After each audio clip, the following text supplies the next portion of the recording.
هل فكرت يوما في مكان الأفكار؟ هل هي مجرد خواطر تأتي إليك، أم أنها كائنات تسبح في الكون تطلب من يستحقها؟ لماذا بعض الناس تصل إليهم أفكار عظيمة تغير العالم، وغيرهم تبقى عقولهم فارغة؟ إذا كنت تحسب أن الأفكار وليدة لحظتها، فأعد التفكير.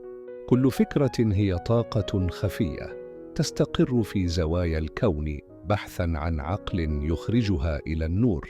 هل الأفكار كائنات تعيش بيننا؟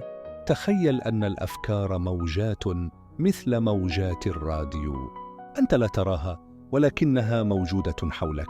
لم يكن نيوتن أول من شاهد تفاحة تسقط.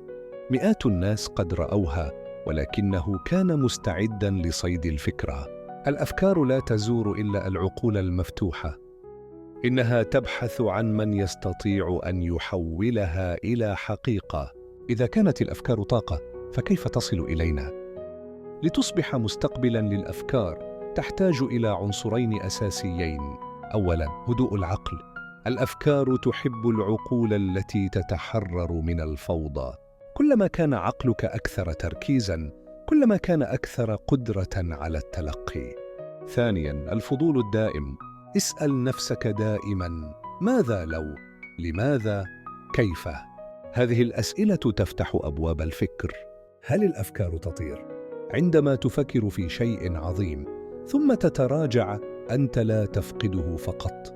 الأفكار كائنات ذكية تعرف من يستحقها. إذا لم تتحرك نحو تنفيذها، فهي تتركك وتذهب إلى شخص آخر أكثر جرأة. التحدي: هل أنت جاهز لصيد فكرتك؟ خذ ورقة وقلم.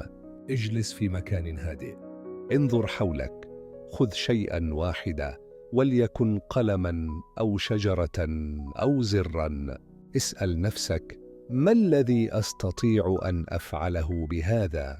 اكتب أول فكرة تأتي إلى بالك. تلك فكرتك الأولى. إنها ليست نهاية القصة. لحظة صيد الفكرة هي لحظة بدء رحلة. أصعب خطوة هي أن تقول: نعم، هذه فكرتي. كن جريئة، كن صائداً. كل فكرة هي باب لعالم جديد.